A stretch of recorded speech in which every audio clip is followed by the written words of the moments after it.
Jayo Lakshman Hanuman, Sita Ram Jayo Lakshman Hanuman, Jayo Jayo Prabhupada, Prabhupada, Prabhupada, Jayo Jayo Prabhupada. Hari नाम संकीर्तन की जय, श्रील प्रभुपाद की जय। हरि बोल। खूब भालो, खूब भालो। অপূর্ব অপূর্ব অপূর্ব অসাধারণ, খুব সুন্দর। সৌম্য তোমারটাও দারুণ। Very good Priyali, very good job, very good. Shivani translate भी कर दो। हाँ, मैंने बोला कि सौम्य का भी अच्छा था और असाधारण मीन्स लाइक एक्स्ट्राऑर्डिनरी। हाँ, असाधारण, एक्स्ट्राऑर्डिनरी एंड अपूर्व means like beautiful. And I just said ki Shoma also did a very good job. Actually, he did the change of the tune, so beautiful. So next time Shomu. Yes, next time Shoma. That's too much pressure.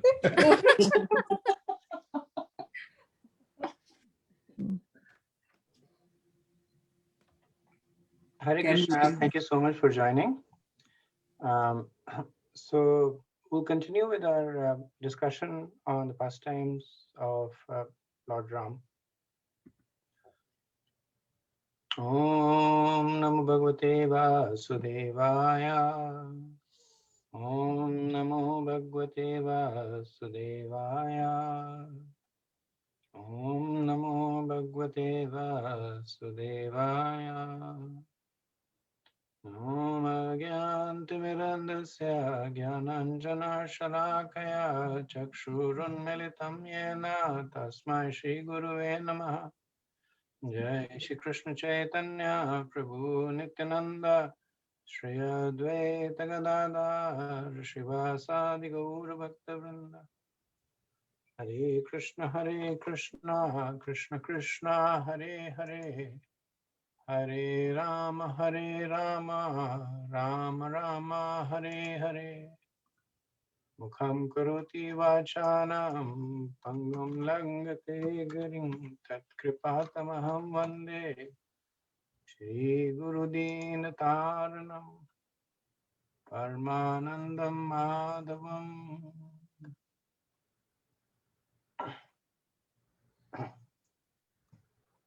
So last week we had a bit of a discussion on the impetus, the cause of the descent of Lord Ram, which was the personality of Ravan.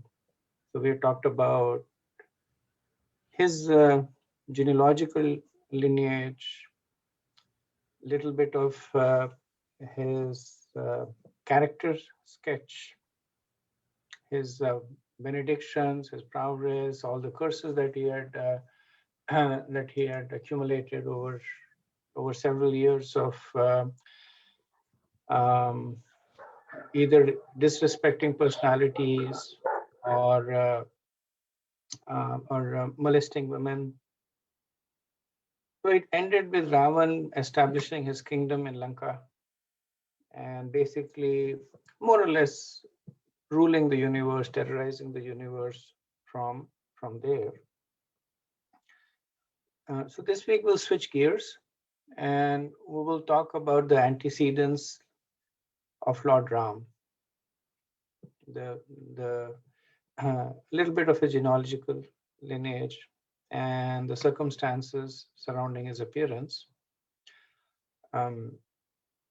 So Lord Ram, of course, is Krishna, and it is said that once Srimati Radharani, she saw Krishna with a very pleasing expression on his face, smiling, and then she asked him the reason for it, and Krishna said, "I was just meditating on an incarnation of mine that will appear in the Treta Yuga." So Radharani became curious and she said, "Show me that incarnation." And Krishna manifested his form as Ram, Lakshman, Bharat and Shatrughan. And Narad Muni also happened to have darshan of that form. And in a way that started the chain of events of the recording of Ramayana. So we know that Narad Muni was the one who inspired Valmiki to write about Lord Ram. So Lord Ram appeared in the Surya Vanshya. So it's understood that all the Kshatriyas belong to either the Soma Vansha or the lunar dynasty that descends from the moon god, or the Surya Vansha that descends from the sun god. So Lord Ram appeared in the dynasty of Surya Ikshvaku. Ikshvaku was the Manu, appearing in the Surya Vansh. And within that, there appeared a very exalted personality by the name of Dasharath. So Dasharath's parents' name was Aja and Indumati. Indumati was the princess of Vidarbha. Aja was the king of Kaushal Raj. And Aja is the son of Maharaj Raghu. So Raghu was a very exalted king, and because of him, his descendants are known as Raghuvanshis. So one of the name of Lord Ram is Raghav, or he's sometimes called Raghupati. So the descendants were known as Raghav. So Lord Ram is sometimes known as Raghav also. He's known as Raghupati. One of the famous bhajans that was actually made famous by Mahatma Gandhi was, does anybody remember that bhajan? Raghupati Raghava Raja Ram. Raghupati, yeah, thank you. Right, thank you. So it has both the names of Lord Ram based on his ancestor. So Maharaj Raghav had the son Ajay and Indumati, and they had the son Dasharath. So the Surya Vanshis are very, very exalted race. So we know that Maharaj Ikshvaku appears in the Bhagavad Gita.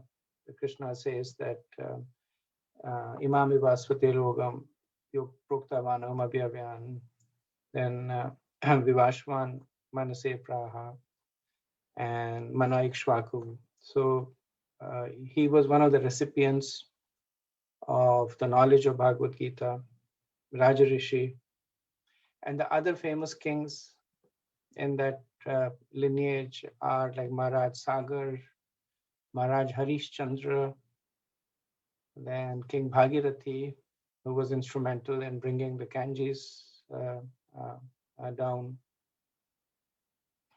So Maharaj Dashrath, when he was born, his name was Nemi.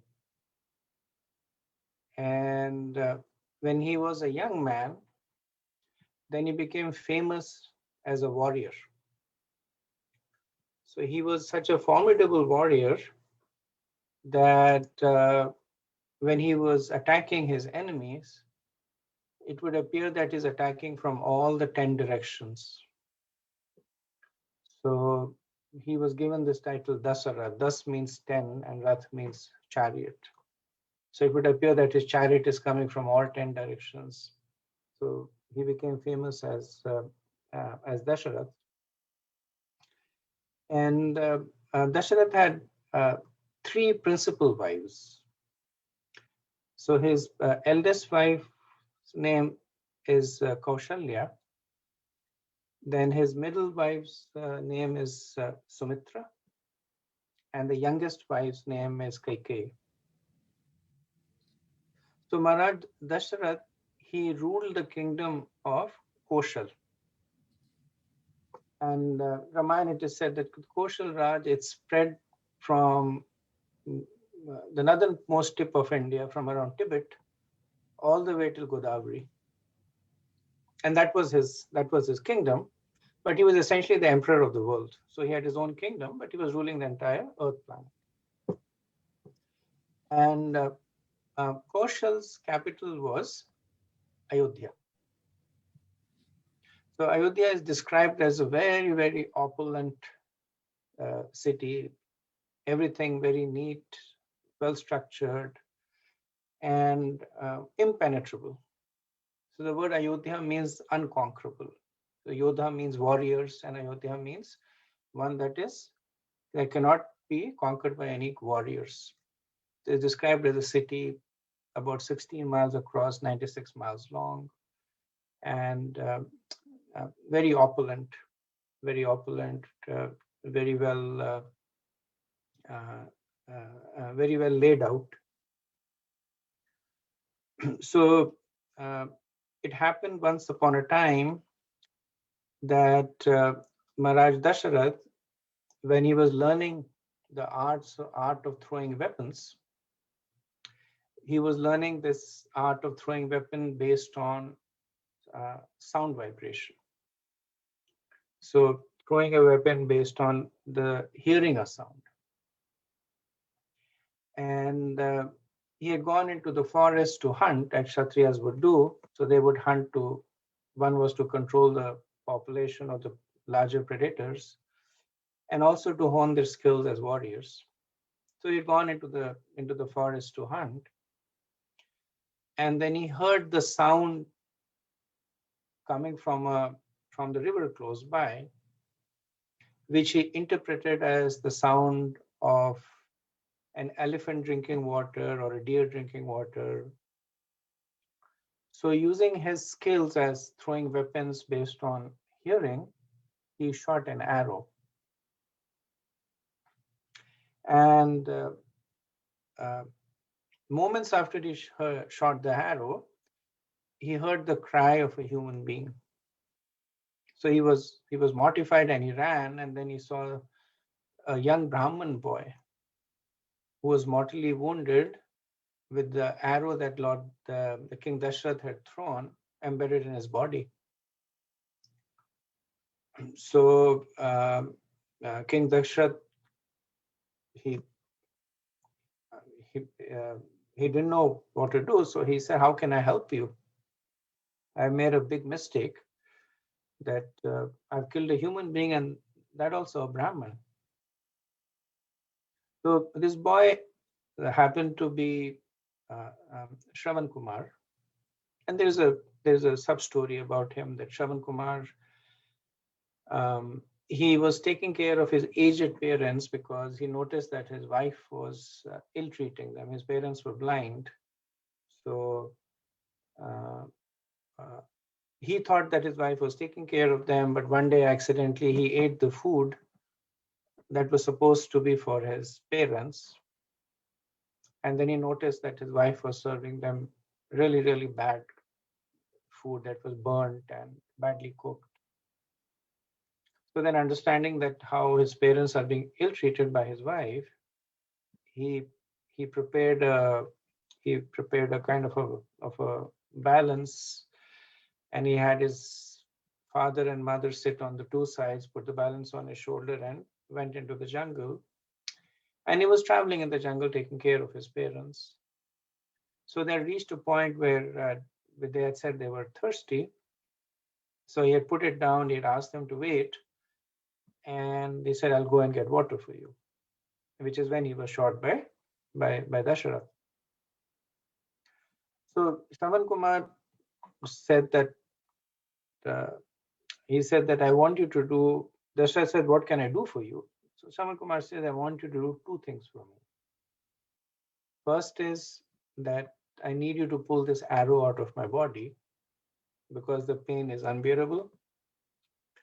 But after this arrow is pulled out, I know that I will leave my body.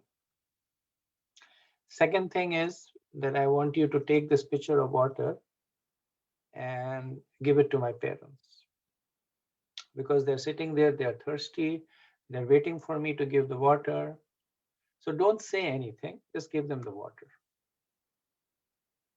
So Dashrath did as he was asked. He pulled the arrow out, and young Shravan Kumar, he left his body. He also chastises Dashrath. He doesn't curse him, but he chastises him. That what kind of an irresponsible person would act in this way? And Dashrath accepts the chastisement. So Dashrath takes this pitcher of water, and he goes to where the blind parents are and tries to give them water. And they get a sense that this is not their son. So they keep asking, who are you? Who are you? And finally, Dashrath tells the truth. So then the parents, they curse Dashrath that you have deprived us of our son. And because of that, we are giving up our body. But we curse you that you will also die because of the agony of being separated from your son. So Brahma Sharp, Dashrath really could not do anything about it. So he returned and he continued to rule. It's said that he ruled for 60,000 years, long time. He ruled. So everything was good under his rule, with the exception that he did not have any sons. So in the Adhyatmic Ramayana, it's mentioned that he had, in addition to his 3 primary wives, he had 350 other wives. And there's a little bit of a backstory for that, because this was also the time when Lord Parshuram was traveling all over the world, annihilating the Kshatriyas. So 21 times they had traveled over the Earth planet, killing the Kshatriyas. But he had some kind of a rule that he would not kill a Kshatriya while they were in the process of getting married. So Maharaj Dashrath was exploiting that loophole. So every time they would find out that Parshuram is coming, Lord Dashrath would get married. So it's understood that he made at least 350 visits to try and engage Lord Dashrath in battle. And of course, Parshuram is the Lord himself. And Dashrath would sit and would get married. But his primary wives were Kaushalya, Sumitra, and Kaikeyi. He had one daughter from Kaushalya by the name of Shanta. So Maharaj Dashrath also had a very close friend who was ruling the kingdom of Angadesh. And his name was Romapad. So Romapad was childless, did not have a child. So he requested Dashrath to adopt, so that he could request that Dashrath could allow him to adopt his daughter Shanta. And Dashrath and Kaushalya agreed. So Maharaj Romapad had adopted Shanta, and he was bringing her up as his own daughter.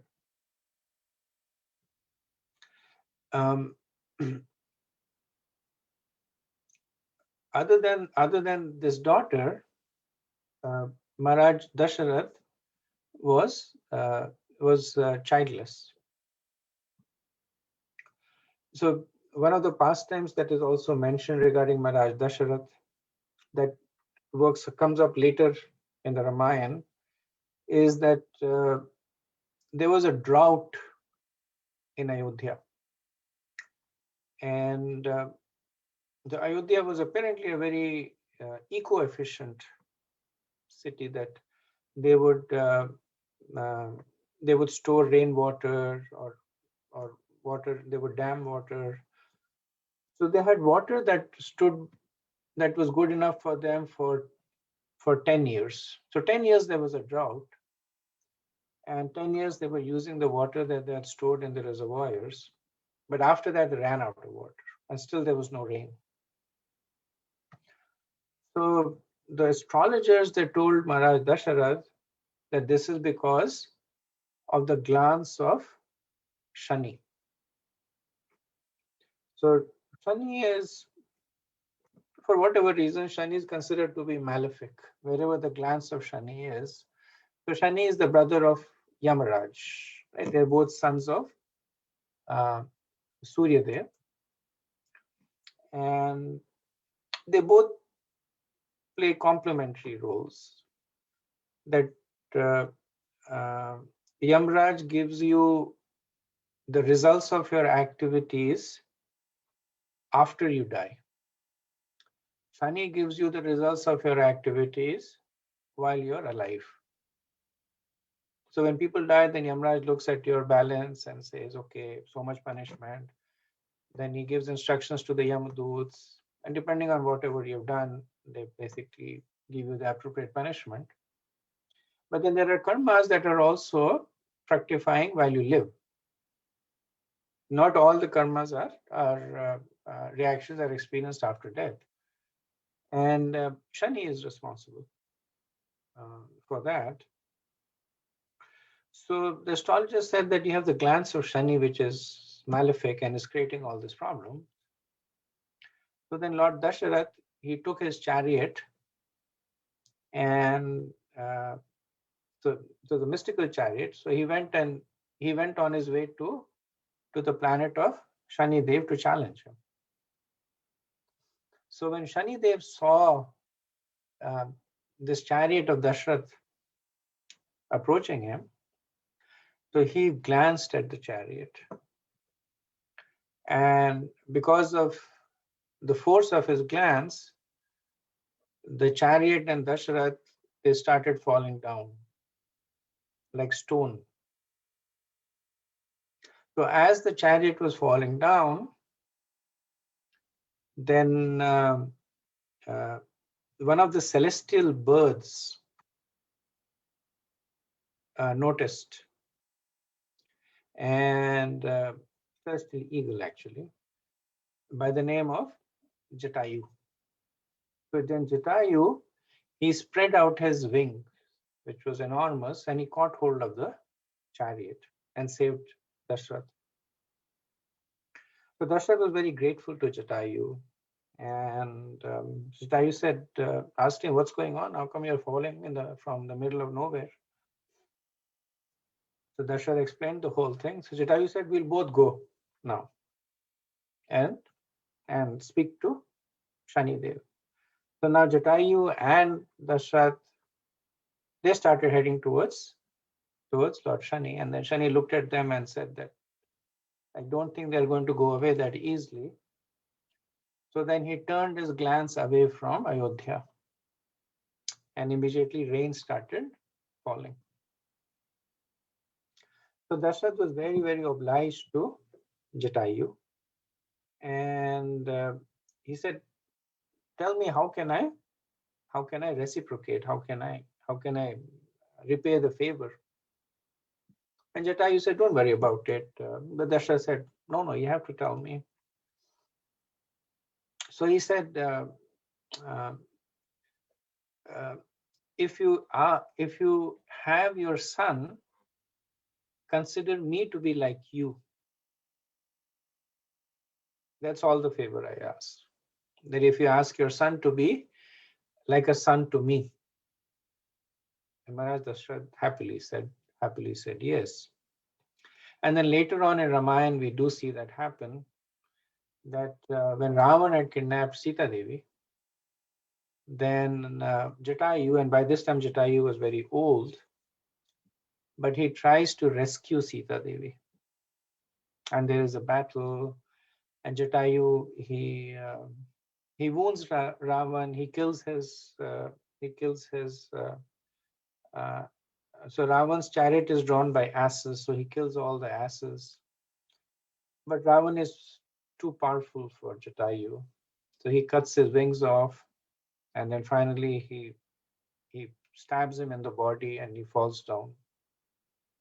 So then Lord Ram, who was searching for Sita, comes across Jatayu, and when he understands what Jatayu has done, then he's so grateful to Jatayu. So he personally does just like a son does the last rites for the father. Lord Ram, he personally did the last rites for Jatayu, and then he gave him this benediction also, that right after this you will go back to Godhead. So that of course happens later on in the Ramayana. So Maharaj, Dasharath, even though everything was going well for him, he was still unable to discharge his duty of providing an heir to the kingdom. One of the duties of the king is to create a line of succession so that the praja or the people are taken care of. And he was unable to do that, and that was troubling him. So he is one day approached by his charioteer, Sumantra, who is also his minister, also very learned person, something like the relationship between Dasharath and Sanjay. I mean, between Dhritarashtra and Sanjay. So Sumantra tells him that that in the ancient times there was a conversation in which Sanat Kumar he spoke about the appearance of Lord Vishnu in the future,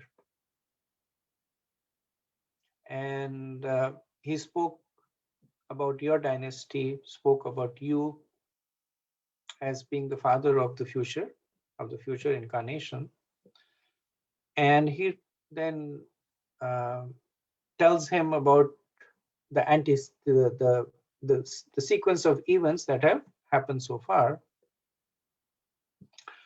So Brahma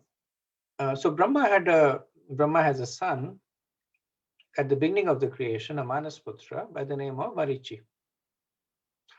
And Marichi has a son by the name of Kashyap. Kashyap is one of the Prajapatis. So we know that Kashyap married many wives, daughters of Daksha. But Kashyap also had sons like Brahma from his mind. So one day Kashyap was meditating on the sun, meditating on the qualities of the sun. And then by the force of that meditation, an effulgent personality appeared by the name of Vibhandak. And Vibhandak by nature was inclined to austerities. So taking permission from his father, he went deep into the jungle and started performing very severe austerities. That was the path to perfection at the time. But his austerities were so severe that Indra started getting concerned, because by the power of austerity, one gets the ability to ascend. One can take the position of Indra or even Brahma. So Indra began to get concerned that Vibhandak at any time could usurp him and take his position. So Indra has this thing going on. We see in the scriptures that if he sees somebody who's coming close to his position, then he has various tips and techniques to throw them back. Like there was once a sage who was performing severe austerities, and Indra again got worried. So that time Indra went himself as Indra and said, "I'm very pleased with your austerities. I have a favor to ask of you." He said, "Yes, you're the king of the demigods. How can I help you?" And he said, I have to go on a mission, but I cannot take my sword with me. So can you be responsible for safekeeping my sword? And then he speaks about the glories of his sword, that how he has fought with the asuras, killed so many demons with it. The sadhu says, okay. So then Indra goes away, and now the sadhu, because he has given his word to Indra, he's carefully guarding the sword. He's keeping it with him everywhere he goes. Whether he's doing meditation, whether he's doing his ablations, eating, he's constantly associating with the sword. And as he's associating with the sword, he's also associating with everything that the sword represents, which is essentially mode of passion and ignorance, fighting, killing, conquest, defeat. So his consciousness became so polluted that he ultimately was unable to perform any meditation.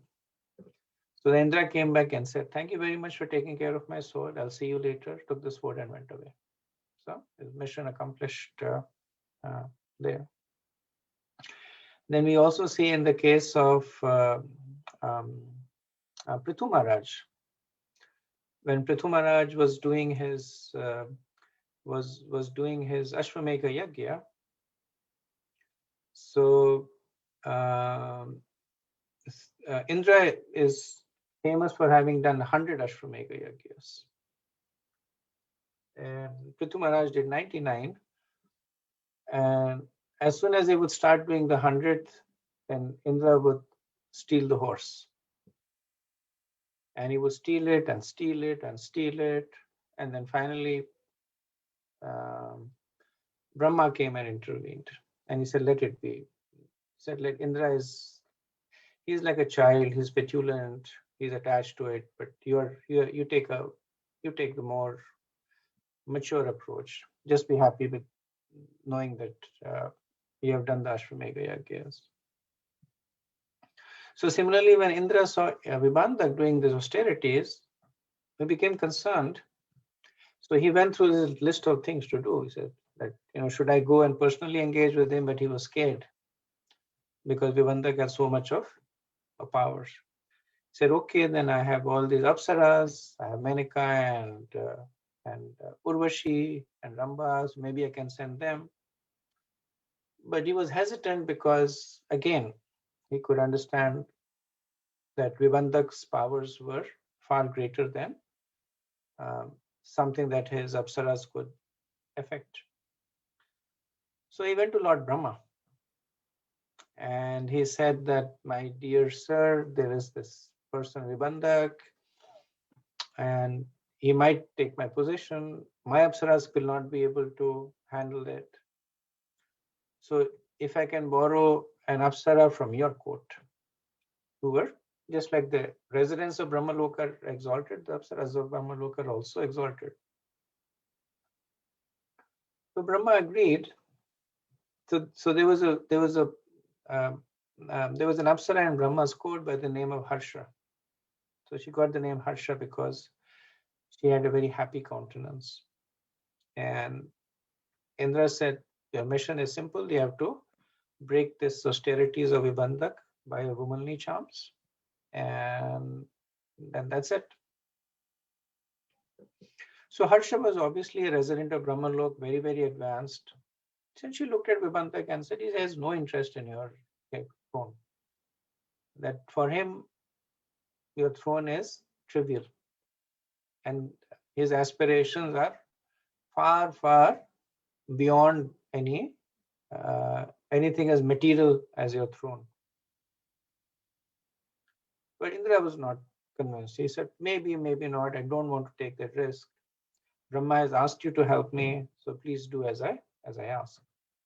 Harsha said, okay. So then Harsha goes and appears in front of Vibhandak.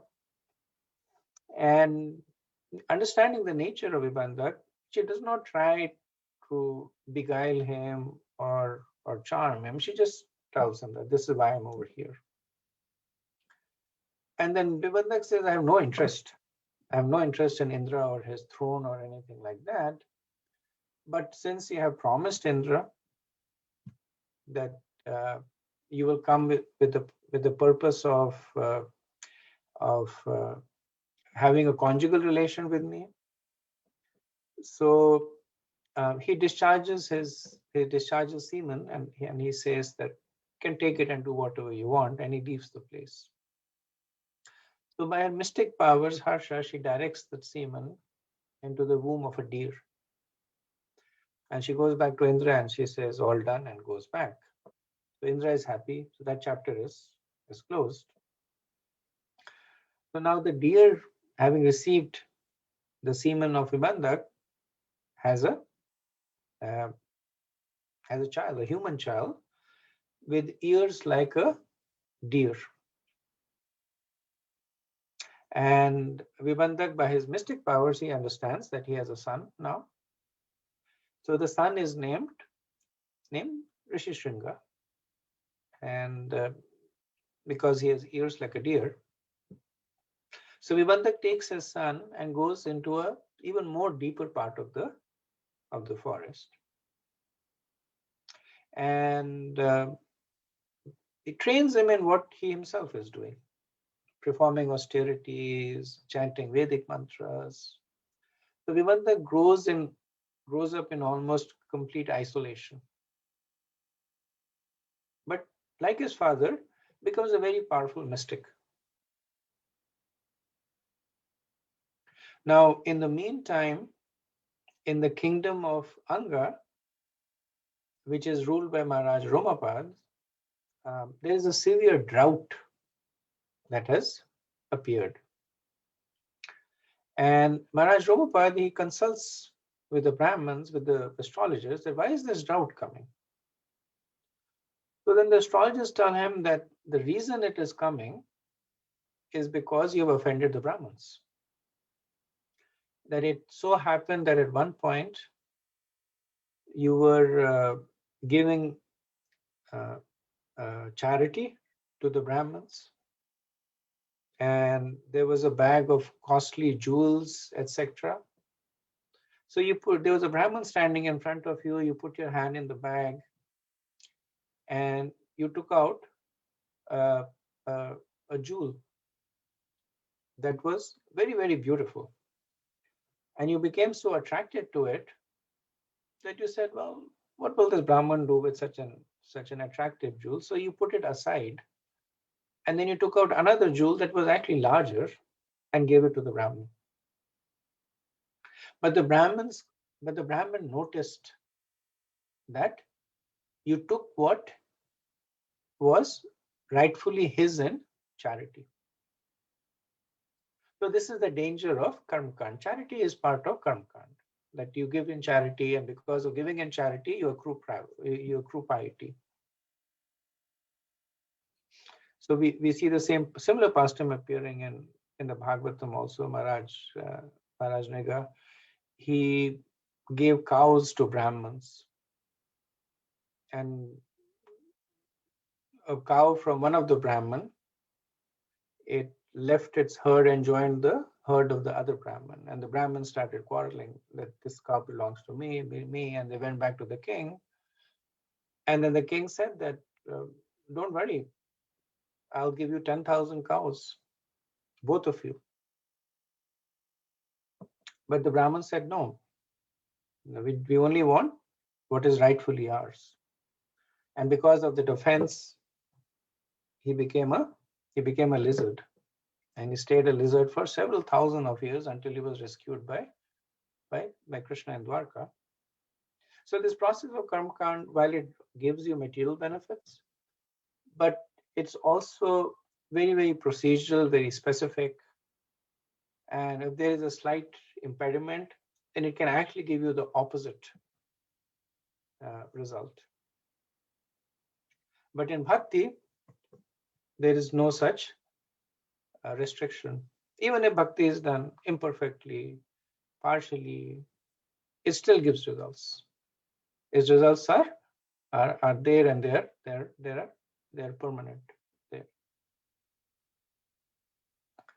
So because of this offense of Maharaj Romapad, the Brahmins, they left his kingdom. And when they left his kingdom, then there was no performance of yajna.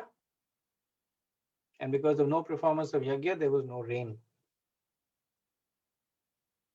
So the people in the kingdom, they were beginning to get upset at the king, because the king is responsible for maintaining the religious law and order also. So then the Ramapad Maharaj asked that, what can I do? I made a mistake. How can I repent for it? Make it okay. So then the Brahmins, they told him about Rishi Shringa. And they said, you offended a Brahman, and by pleasing a Brahman, the offense can be negated.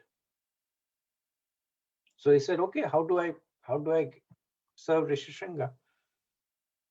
So the minister said it's a little complicated, because Vibhandak is very possessive about his son, and he's very focused on making sure that he stays true to the path of austerity. But the ministers, the king, so they are Kshatriyas, that's their thing, to scheme and to plot. So they constructed what is called a floating city of pleasure. It was like a large boat, but it was equipped with all kinds of things for enjoyment. And the most beautiful courtesians of the kingdom, they went on this. And this floating boat city, it went by the forest, or where Vibhandak and Rishi Shringa was there. So these courtesians, they would wait for an opportunity when Vibhandak was not there. So understanding that Vibhandak would travel at different points of time for different reasons. So when he was not there, then they would come and then they would talk to Rishi Shringa. And Rishi Shringa hadn't seen women. He did not understand. He thought that they were also brahmacharis from a different ashram. But he felt this pleasure, this intrinsic enjoyment in spending time with them. So eventually, when they understood that Rishi Shringa was attached enough, then they said, you should come with us, and we'll take you to our king. So Rishi Shringa agreed, and they went on the boat and went back to the kingdom of Anga. So because of the purity of Rishi Shringa, as soon as he set foot in the kingdom of Anga, it started raining. And then not only it started raining, also flowers started blooming. It was as if spring had happened. Rishi Shringa had this ability. Even later on, when he goes to Ayodhya, same thing happens. As soon as he enters Ayodhya, spring appears in Ayodhya. So Rishi Shringa goes to, and he's brought to the court of Maharaj Ramapad. And Maharaj Ramapad, of course, is very happy. And he glorifies him, and he offers his daughter Shanta in marriage to Rishi Shringa, which he accepts. Now, the marriage ceremony is done, the rain has come back, but Maharaj Ramapad is still concerned that when Vibhandak finds out about it, he might be in more trouble. So the ministers, being ministers, they basically figure out a way to address that. And eventually it did happen that Vibhandak came back. He saw that Rishi Shringa was not there. And then by the mystic powers, he understood that he was in Angadesh. So then he started traveling towards Angadesh. And as he traveled, what the ministers had done at different points of time, they had set up different activities of charity. At some place, water was being given, some place there was shade, some place food was being given, some place resting facilities were there. And wherever Rishishringa saw all this happen, he also, people would say, oh, this is all by the mercy of I mean, wherever Vibhandak saw this happen, they would the citizens would say this is all by the mercy of Rishishringa. So by the time Vibhandak reached the capital, he also understood that Rishishringa, by being in this position, was also serving and helping out the populace at large.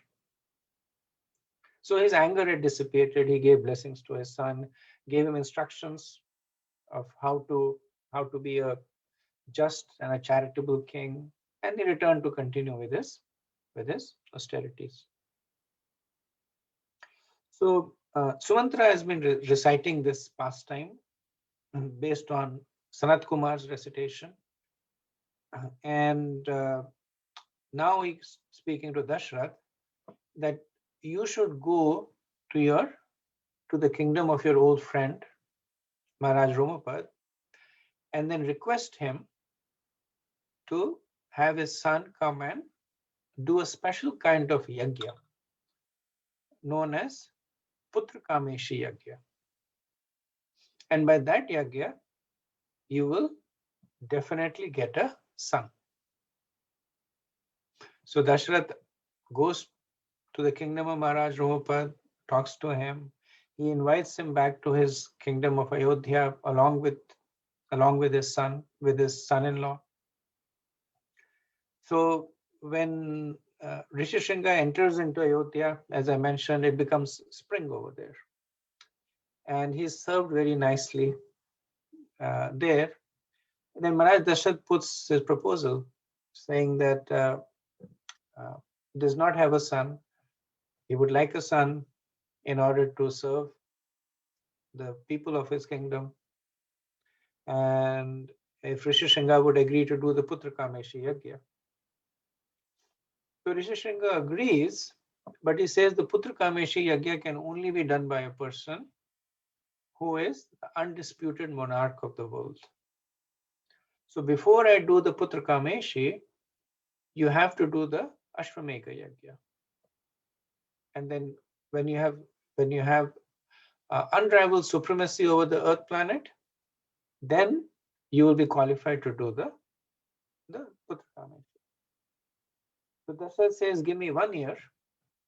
In that 1 year, I will complete the Ashwamedha Yajna. I will also complete all the arrangements that you need for the Putra Kameshi Yajna. And then you come back. So over that 1 year, Maharaj Dashrath, he leaves his as in the Ashwamedha Yajna, he allows his horse to wander freely over the surface of the earth, and whichever kingdoms that the horse would enter, the kings had the option of either accepting the sovereignty of Maharaj Dashrath, or otherwise they would fight. And because of the prowess of Maharaj Dashrath, everybody either accepted his dominion or they were defeated. So the horse returned unconquered after traveling all over the face of the earth. And all the arrangements were also done for the Putra Kameshi. So Rishishringa was invited back again. He did the Ashwamedha Yajna. After the successful completion of the Ashwamedha, he started the performance of the Putra Kameshi Yajna. So while this Yajna was being performed, all the Devas, they held a conference that we are in a lot of anxiety and trouble because of this Ravan. And because he has received these benedictions from Brahma, that he is undefeatable by any Deva or Asura or Rakshas, there's nothing that we can do to him. So let us go to Lord Vishnu and pray to him to appear in the family of Maharaj Dashrath as a son to help us. So along with Brahma, they go to Lord Vishnu and they pray to him to help them out. And Maharaj Vishnu is of course very kind to the Devas, and he says, yes, I will appear in the family of Maharaj Dashrath along with my 3 expansions. And in the meantime, he directed the Devas to also appear in the dynasty of the Kimapurushas. So the Kimapurushas, even though we generally say they're monkey, they're not actually, they're a celestial race. In the Bhagavatam, it is explained that Kim Purusha, Kim means are they, Purush means humans. Kim Purusha means are they humans. And while they look different, but in many ways they are a lot more powerful than humans are. They're more mystical powers, more physical strength. And the reason, of course, was that Raman had, when he had asked these boons from Brahma, he did not ask for any protection from humans or animals. So in preparation for that, Lord Vishnu, he asked the Devas to appear as their expansions in the dynasty of the Kimapurushas. So different Devas, they expanded and they appeared in the dynasty. That Surya Dev appeared as Sugriv, and Vayudev appeared as Hanuman, and who else? Indra appeared as Vali, and Nala was Vishwakarma. So different prominent devas, they expanded and appeared there, waiting for the pastimes of Lord Ram to enact. Now, in the meantime, while this Putrakameshi Yagya was being done, at the conclusion of the Yagya, then a divine personality appeared in the fire carrying a bowl of payasam.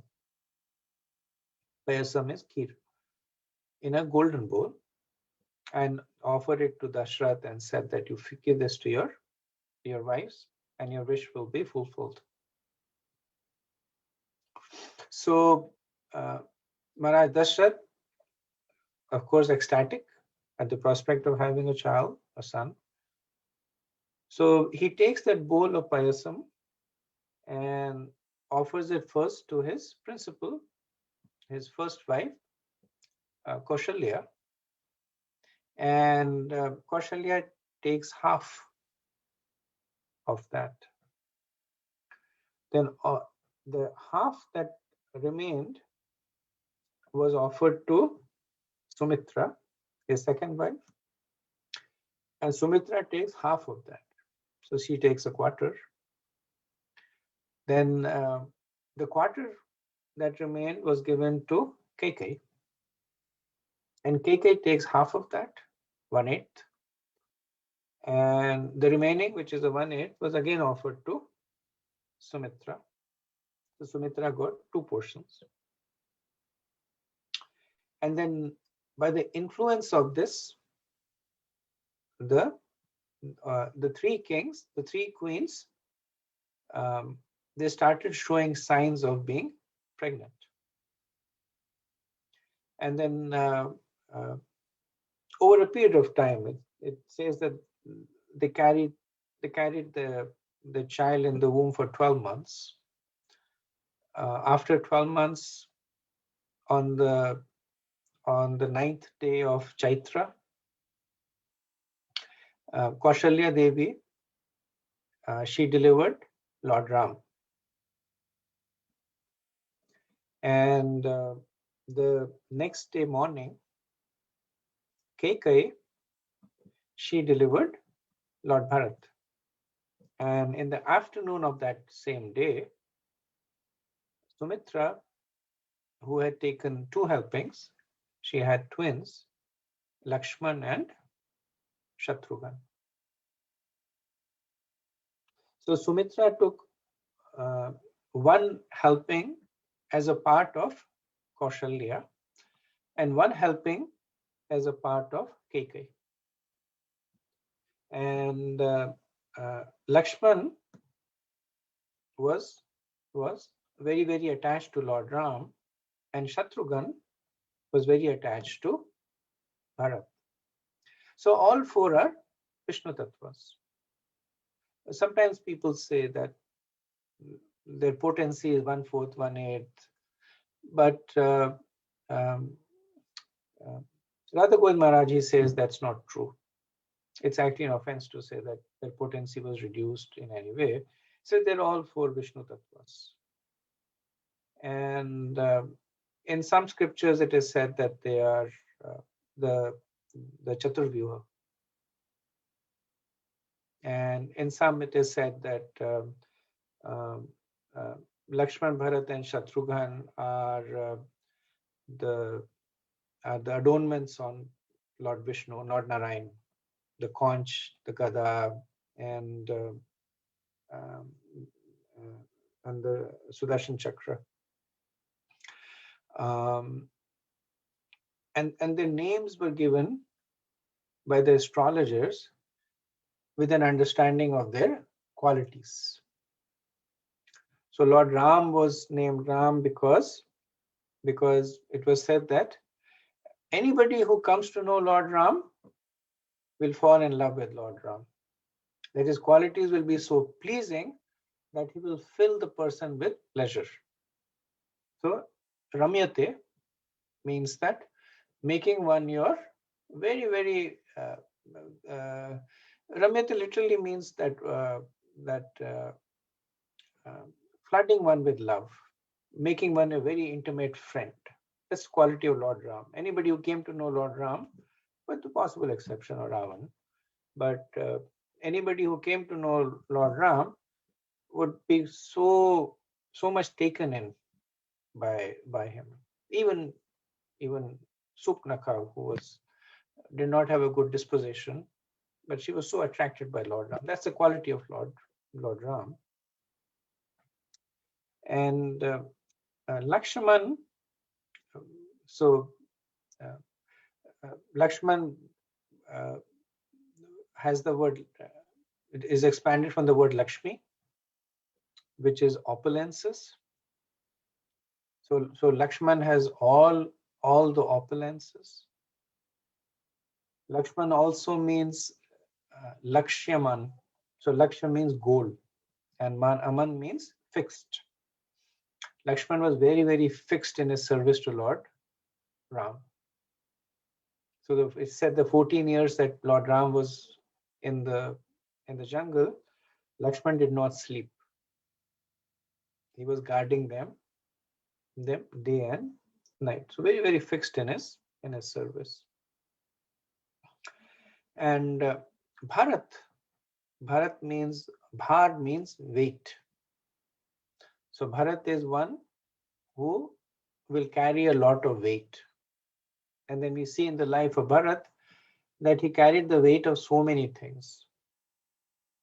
That he, as the king for 14 years, he carried the weight of ruling the kingdom.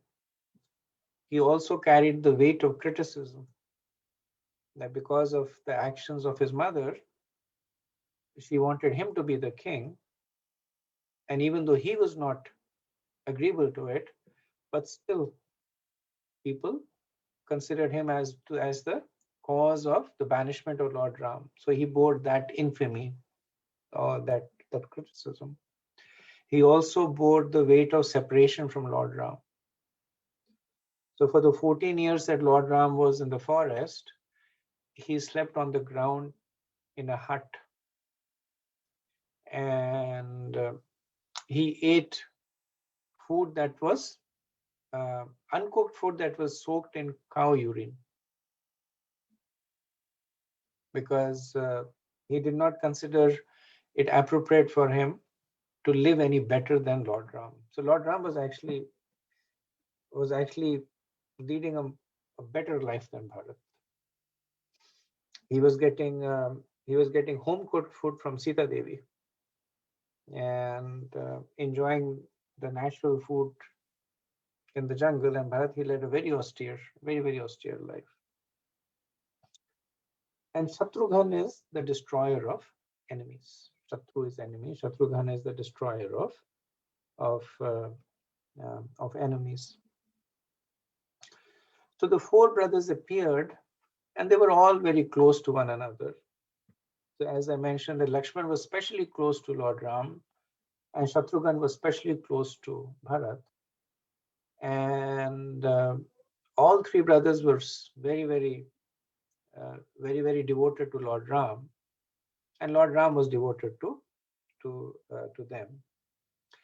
The Ramayana, even in the Balkand, it does not speak too much about the childhood pastimes of Lord Ram. There is some mention of it in Padma Puran, but Ramayana itself doesn't speak too much. The next significant event that happens is when Lord Ram is 12 years old, and the sage Vishwamitra comes to Ayodhya, requesting for the assistance of Ram to fight with the demoness. So we probably don't have time to speak about that, because that itself is at least another, I would say, another 15-20 minutes. But this is a good point for time for us to stop. We covered the lineage of Lord Ram and the circumstances relating to his appearance. So stop here and see if there's any discussion.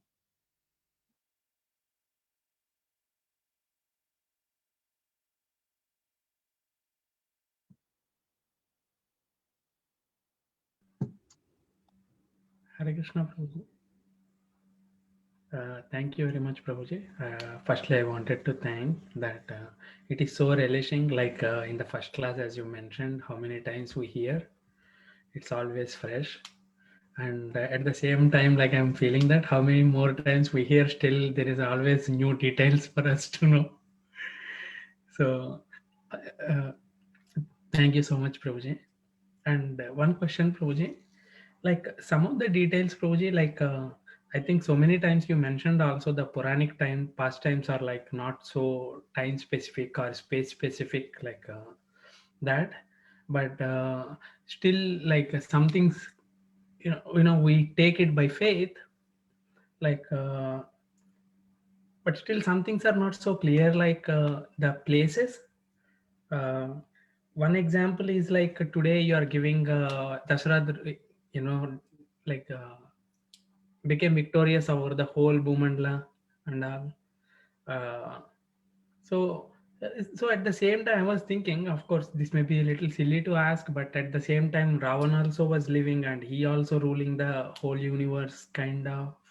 I don't know whether he really ruled the universe, but there is no such opposition came from, or it is only humans is different. And also, like the reason why I'm asking, Prabhuji, like even we hear, like last class you mentioned Lanka is situated in Trikuta mountain, on top of Trikuta, and not here. But when we hear Ram's pastimes, like he came down south, and we hear like seemingly going to the Sri Lanka. uh, and also one time, like recently I was studying Bhagavatam 5th canto, where the Himalayan description, which is separating Bharatavarsha from Kimpurusha Varsha, where all these uh, uh, like I won't say monkeys, but this Hanuman and everybody came from. And so it seems like Himalayas are not touching our Earth planet where we are in, because this is part of Bharat kind of. So this whole things, like how do we understand these kind of contradictions, or if you can share a little more light also, that would be helpful, because my understanding may be vague too. In terms of Raman's interaction with the humans, that point is made when he fought with Maharaj Aranraka, and it's mentioned that he generally neglected the humans as if they were insects. So it's like you have a house, you have a backyard. In the backyard, there is an anthill. There is a king of the anthill. You're fine. Fine. It's an anthill. There's a king. It's your backyard. But it doesn't mean that the anthill is ruling the backyard, but the anthill is ruling the anthill. So that was Ravan's perspective, because he had defeated Indra, he had defeated Yamraj, he had defeated Kuber. So he was ruling the planets, and so he had nothing much to do. This analogy is used that just like humans are they're not even aware of the existence of insects. Ravan did not bother with humans. Point about Sri Lanka and Lanka, I'm not sure, because both points are made. That when Ravan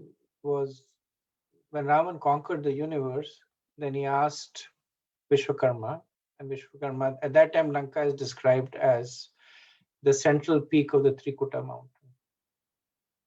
But then, obviously, in Ramayana, the geographical description is very specific, that they went south, they came to the ocean, and he jumped across and came to Lanka. It points there. So it is what it is. It's something that is difficult to explain. Sometimes it is said that so just like Lord Brahma, he resides in Brahmaloka. Right now, Indra and all that, they cannot really go to Brahmaloka. They don't have that the prowess, the piety to go to Brahmaloka. So Brahma has an expansion of Brahmaloka in the heavenly planets. So when they go to Brahmaloka, when it said they may go to Brahma, they don't go to Brahmaloka. So they're going to Brahmaloka. It's like Nopal Maharaj explains that there is a consulate.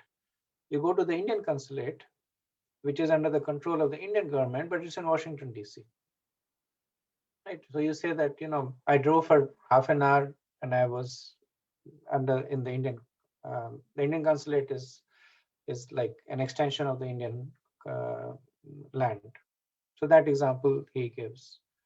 Now, I haven't heard this relationship being described between Lanka and that Lanka over there, but it's a possible explanation that this was a representative of the Lanka that Ravan ruled. In terms of the description of the Himalaya, it's a whole different subject of Vedic cosmology, right? It's something that is difficult for me to answer and for us to understand in a few minutes. Satputta Prabhu has very elaborate descriptions about how the mountain range is described, how the mountains are moving, etc. So we can park that question. We'll be doing it in the 5th canto. We'll look at it in more details at that time. Okay.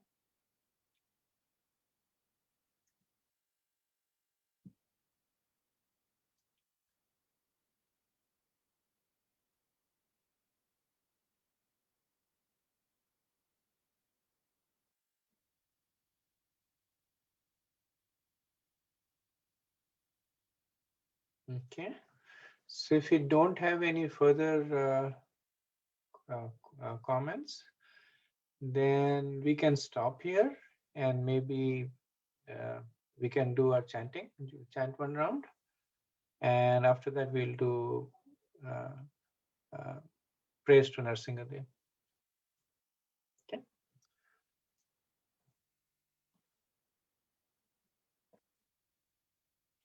So if you can unmute yourself, and we will chant together.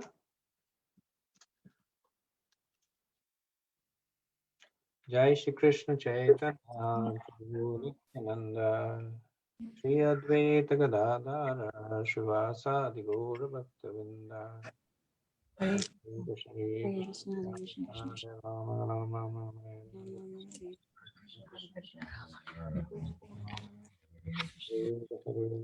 Krishna, Hare Krishna, Krishna Krishna, Hare